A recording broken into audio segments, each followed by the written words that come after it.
Hello, hello, my friends. I am so excited to be here with you. And I am grateful we have an opportunity to have a heart to heart conversation. And today, if you're tuning first time, I welcome you here. My name is Jana Masik. I'm hosting this live broadcast, Powering Unique You. Here we create encouraging conversations to help you, my friend, become a better leader, find the skills, learn the lessons, and equip yourself to really win in life, win in your career, win in your personal life, and be more happy, be more uplifted. And today, there's not a better day than to bring an amazing, phenomenal guest I have for you. This guest is very near and dear to my heart. He was actually a boss of mine on my previous job. And I'm just so honored to have him. He's not just the boss to me, he's a phenomenal friend and mentor, a person I look up to. He has a lot of titles and a lot of things behind his name. You could read it all in the bio. I do not want to waste your time. I'm just going to bring up an amazing David Emanuel here. Hello, David. Hey, Donna. How are you? Oh, I am so excited. I don't know if you could see the excitement. I am so thrilled to have you here on the show. I want to say thank you for taking a time out of your busy schedule as a chief head HR officer there at JA. You are doing, I'm sure, phenomenal work. Thank you for coming in. Excited to be here and so proud of you. Thank you. Thank you so much. And we have new people showing up. Henry is saying, hello, Jana. Hello. So good to have you as you're coming in. Please be a part of this conversation. Ask questions. Today, we're talking about how to develop empowerment and how to advance your career.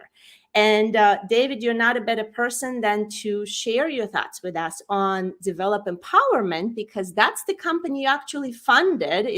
I know it's your kind of a side gig right now, but I know that this is also a passion of yours very much. So give us a little bit of story. Why develop empowerment, please? I find in what we do, and I'll use the kind of bridge to performance management, it's outdated. And there are far too few conversations in work where we talk about what your strengths are and we talk about how you find your freedom to be the best and most authentic you. And so to me, it is how do we build purposeful actions around us finding those things that make us the most authentic through our work. Wow. Wow. This is very deep.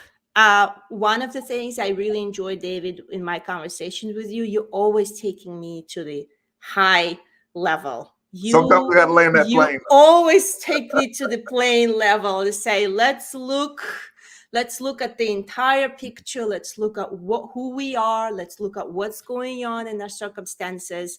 And let's not just get stuck in the root grasses. So developing empowerment, for me, how I perceive it in my interactions with you, David, is really helping people get out of tactical and bring them to start asking questions. What problems are out there?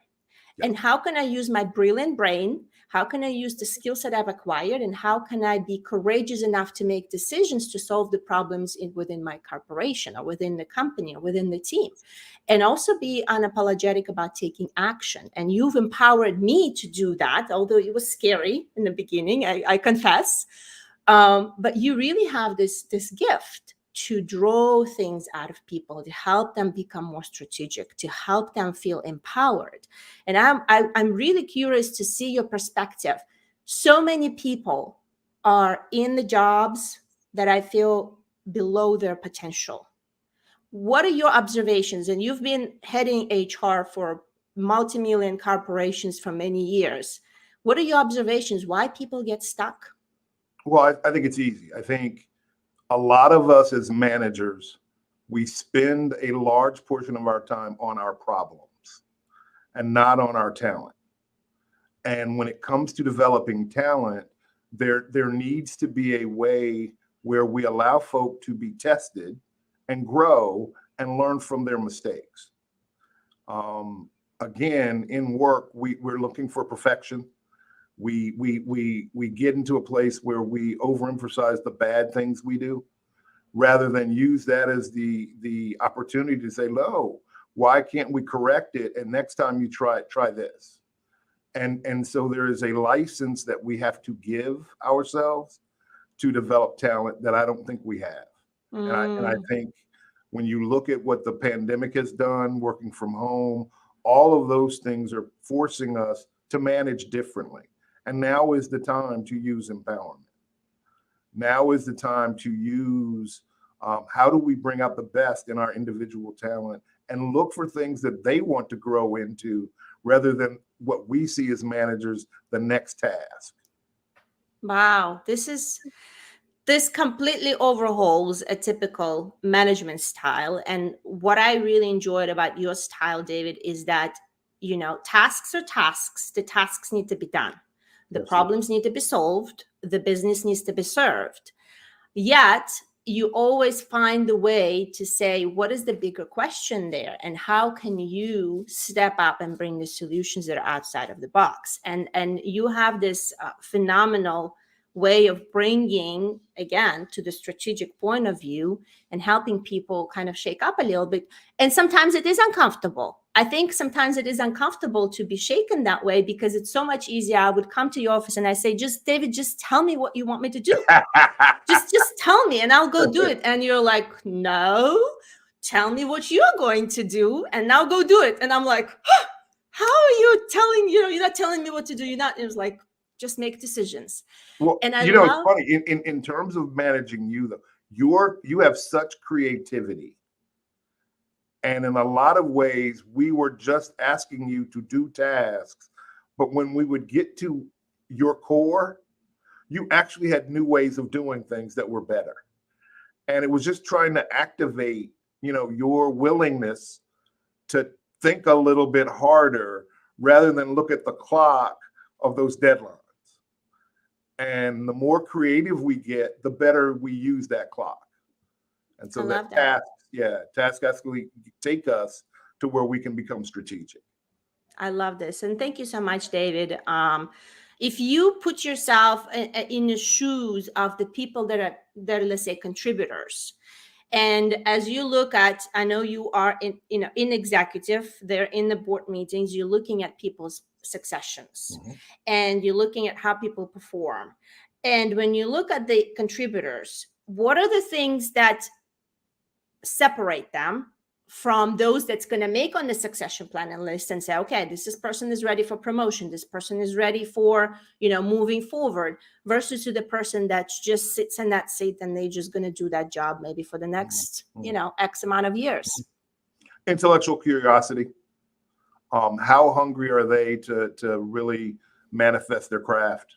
How curious are they about what gives them something that distinguishes them? Those folk that are going to sit in the chair for 40 years, you need them. But you need them to be willing to sit there. Those that have the attributes of curiosity, those that are going to question why you're giving them this assignment, how does it fit into the strategy? Those are folk that you can build around, especially when they're sincere about the back and the forth. Because it's not one time that you get to a solution.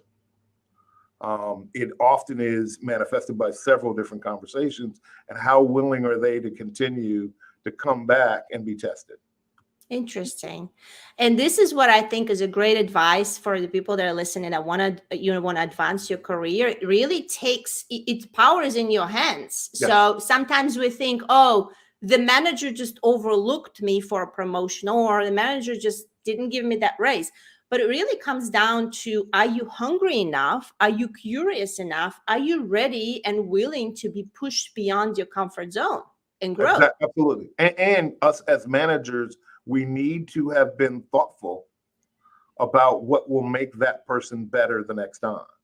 And if we are not willing to share that feedback, then shame on us. We're not the managers we need to be, because we should be able to articulate why that person didn't get that job and what would make them stronger that next time. Yeah, well, it's really the ability to train your entire succession path. And yeah. sometimes you have the people that are just built for the job, and they feel they're good about it, and they're okay with staying where they are. But then you see those people that really thrive and find ways to be curious and looking for solutions. Then it's up to their manager to foster that. Now, what happens if, let's say, I am the person and my manager does not have the skill set or capabilities to foster that, and me going over, how is it going to look like? And what are your recommendations in that kind of situation? If an organization is not ready to help you build and allow you to activate your talent, then it's not the right organization for you. And, I'm not saying leave your job, but, right now we are in the midst of the great quit. And there are a lot of people signifying their distaste for the environment by leaving the environment. And so I would say find a company, find managers, find people that are going to challenge you every day. That thirst needs to get quenched. I love this. I love this, David. What are the challenge that I say people get comfortable? And this is what I see. They get comfortable. They feel, well, I get a great pay. My circumstances does not challenge me. I'm not growing. I don't really see a progression, but hey, the pay is great. And, sometimes I look out there and I say, the grass is not greener on the other side. And if I go out of my comfort zone and try to look for another job, maybe the pay is not going to be that great, and maybe I won't like it. So what is some of the encouragement and maybe some of the, cheer you would say to those people that they just get too comfortable and then they complain they don't get promoted? Well, I would say for those that are looking for ways to continue to grow, school is always a good thing. Classes, just little symposiums that you can go to. If you are hungry, you're gonna have to nurture something to go get more information. Now, if you're just sitting there and you really don't want additional stuff, then don't get mad when you're getting passed over. Recognize that you've accepted where you are, and you can always take a break. You can always say, hey, I'm gonna chill here for a year or two. But for me, it's I always want more. Yeah. And more does not always mean more vertical. More could be I want to be able to touch more. I want to be able to see more people. And so I believe, you're working at it all of the time. But I know that others don't always have that. But be focused when you are in that moment. Be focused that you do have to do things to make sure you are in control of your career. No one can activate your career better than you can. I love that. And this is so true, because I feel sometimes we get into this trap to saying, well, my company is going to have a path for me. My boss is going to, work out and tell me which way is the best way for me to go.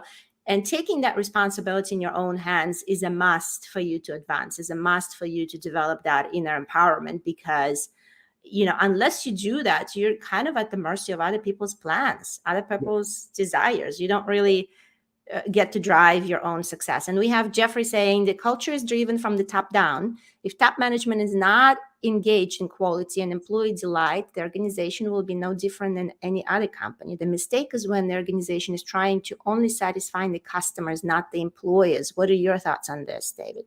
I think he makes a good point. I think customers are very important, but I also think our employee constituency is just as important. We are often clients ourselves. And so when we look at finance, how do we serve, those that are in the company? When we're in HR, how do we serve those others that are in the company? And I think a full culture does not reward complacency. It rewards those that are going to be willing to take a chance. It will develop those that will raise their hand.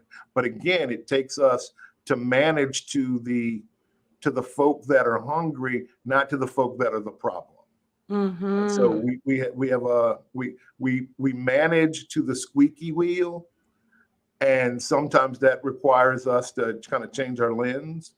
And so I think it's, how do you give your most talented the opportunities that they deserve, and how do you find those that are sitting there and you need to kind of figure out how to motivate them? Mm-hmm. I ask my managers to know their people. Not everybody does it that way. A lot of people manage by the numbers, and I'm just not sure the numbers really help promote the culture that he was speaking to. Mm-hmm. I agree. I think that managing people, getting to know people on a personal level, is just imperative for building that Absolutely. culture. And although it is top down, I agree. I think each one individual does play the role within the culture, because you can have a certain culture within the company, but I also seen there is a certain culture within the teams. And if you're the person that this culture that top down, I'm not really exciting or enjoying that, and you're just complaining and you're just miserable all the time, you gotta have to take responsibility for your own choices, your own misery, and say, okay, how are you contributing, and think about how am I contributing to the culture that I'm bringing to my team. And maybe that's a team of 5, maybe it's a team of 25. Taking that ownership, as you mentioned, David, back to yourself, to say, I own my career, I own my life, I own my responsibility, and become curious and bring a positive energy. That's going to make a huge difference in the dynamics of your workforce. But I think the fun part is culture is established top down. It is validated bottom up. And a CEO cannot tell you, hey, we have a great culture, and that's where you stop. You actually start where, okay, did the person in your lower levels, lower tenure, do they understand what your culture is? Do you believe that that's the culture we're living by? And so we all have the opportunity to express whether the culture is working. And the best CEOs are connected to the bottom of their organizations, and they understand what's going on there, and they're able to change and alter and redirect where they find misalignment. And so I think, yes, it's set at the top, but if you're not validating throughout your organization, you're not sure exactly what culture you have. And to make culture change, all levels of your organization have to be a part of that. Mm-hmm.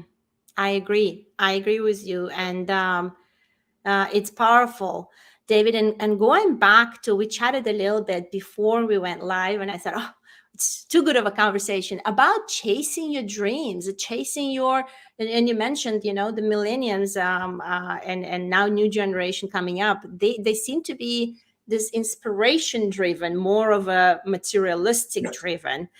Speak a little bit to that in the form of advancing your career, advancing yourself. Well, How do you see people balance it best? I enjoy millennials. I enjoy their determination to make a difference in their worlds. There are traits that I would say every generation has. Theirs is, I'm certainly going to tell you what's kind of on my mind and what my expectations are. And so I welcome their ability to feed their need. And so it's not just how much you're going to pay me. It's, how conscious you are of the environment, how green you are as a company. It's, do you live to your values? And so I believe in that we've got to develop tools and things that allow them to feel like they are an owner of their career.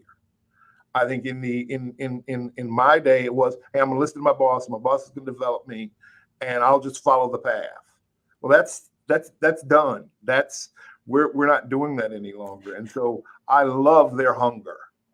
I love their thirst to see the other side of what work looks like. So I've got a lot of time for them, but they are different in how they think about paying dues. They're not going to sit here for years in one chair. Yes. So we've got to create a path for them. Yes. Well, that's insightful. And I agree with you. I think there is that drive to say, let me explore more, let me try out more, let me, figure things out more. And if the companies are not tuning that, and that's, I think, the part of it that great resignation that we are in right now, is there is a culture mix to that. There is a lot of burnout from being remote, and some of the leadership styles, and also that hunger to say, okay, well, I've tried this, I've tasted that, now let me go and move on to something else. Well, because think about it. The technology has proven adept enough that you can work from home. Yes. And if we want FaceTime with managers, then we have to give them something worth that FaceTime. It can't be I'm walking by your desk and seeing if you're sitting in place, clacking at your computer. It's actually, what are you putting into that computer? Are we stopping to have those conversations? And so I think the value of in-person is something that we have to continue to manifest, because they're not just showing up as FaceTime the way we used to. They want to know why I'm working from 8 to 5. What is it you're looking for? And I think that's going to make us better managers in the future. That is inspiring, David. And my curious question for you is, how do you help people move from tactical to strategic? What are maybe some of the insights that people can develop more of strategic insight and strategic skill set, so to speak? As a leader, we need to be willing to try to get inside the heads of our employees. And that's not to use anything against them. It's, what do they think? How do they think? Are they able to lift? And lift is tactical, the task, the deadline, from the outcome that you want to get. What is that outcome that you want these tactics to allow us to manifest? And I think it's making folks slow down, making folks become planful, but actually challenging them on how they're going to think about this whole outcome that they want. Picture what the end state is, and map for me how we're going to get there. And how is that going to then go into how our department works? And you start through time to build their ability to actually start to think for the entire organization. Now, that does not mean they always get their plan as they suggested, but at least you have something there that they are now a part of. You have them invested, and you've trusted them enough to let them think on their own and express it.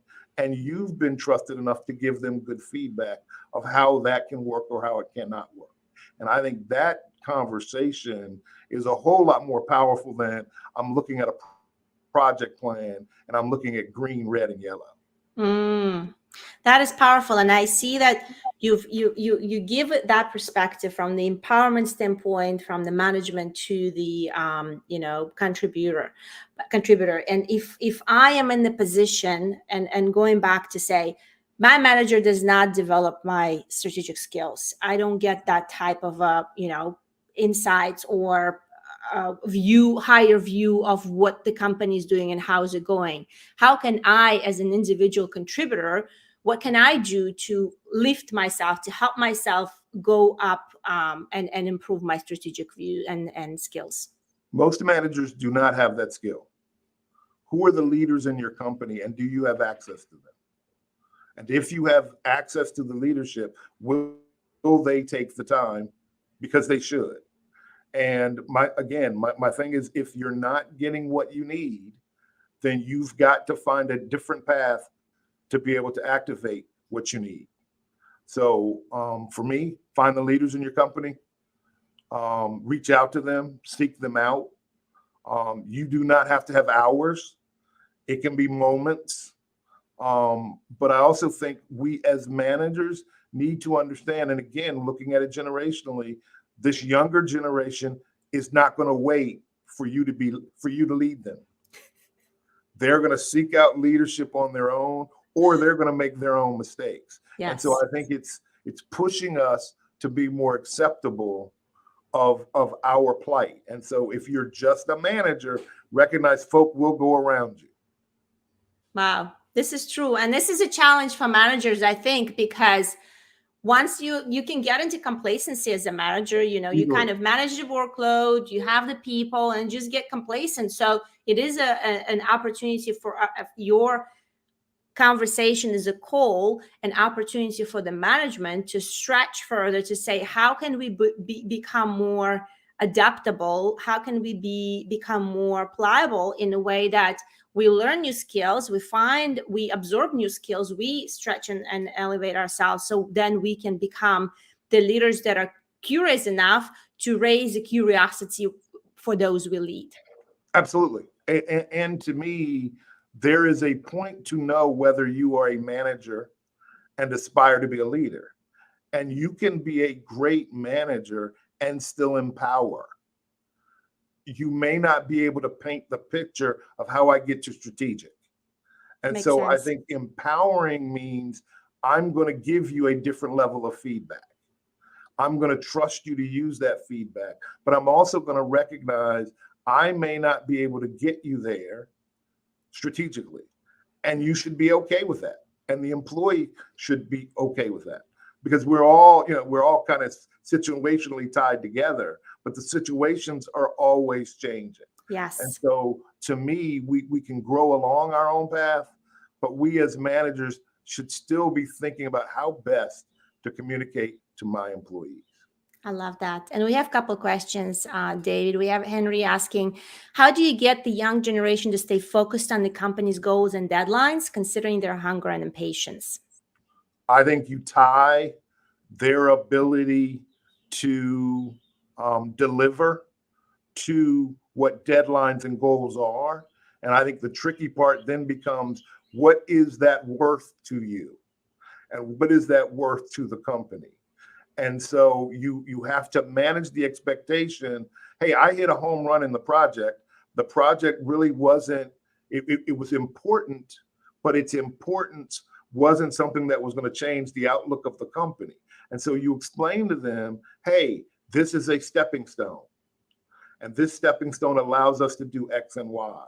And so the contribution in terms of how it solves world peace, you had nothing to do with world peace today. So it was a good outcome.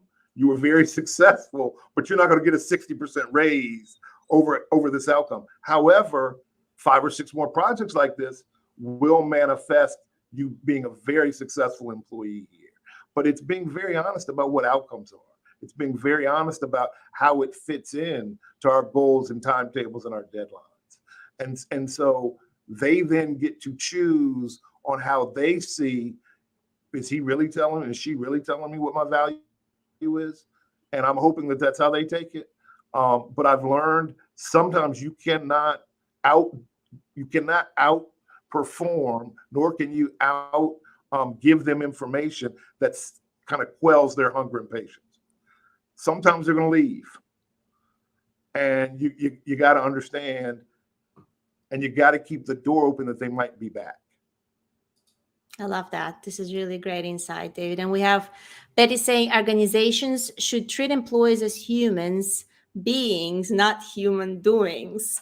Amen. Amen, Betty. Amen. Amen. True. That's so true. I love that. Our human capital is the strongest thing we have. Either we are advantaging them to advantage us, or we're disadvantaging them to disadvantage us. That's the empower quotient. Yeah. That is so true, David. And I like that you've shared take in responsibility. Take your responsibility for your career in your hands. And if you don't get that in your current organization, if you don't feel that your curiosity, your hunger for more, your desire to grow is met, then you gotta have to be open to look somewhere else and take those decisions that might be risky but might worthwhile. And Henry's saying, thanks for example and step-by-step demonstration, David. Thank you, Henry. Yes, David. And as you observe right now, maybe some words of encouragement to those that feel discouraged with current situation and they feel maybe they just stuck in their jobs. What encouragement would you give to them? I say, first look in the mirror and why are you stuck? Is it you? I mean, sometimes we jam ourselves up. Sometimes we throw an expectation with no plan. I believe you always have a plan. I believe the plan has to be pliable. I think the plan has to be realistic. You're not going to go from a single contributor to a director in 5 months. But I also think the plan should have some timetables in it. And I think asking folk to help you with the plan, asking folk, does this plan make sense? I think anytime that you do those things, you've already become unstuck. Even if you don't move, once you articulate something out, you have now started to manifest movement. And movement is always not forward. Sometimes it's to the side. But I think managing that person in the mirror is very, very critical. I love that.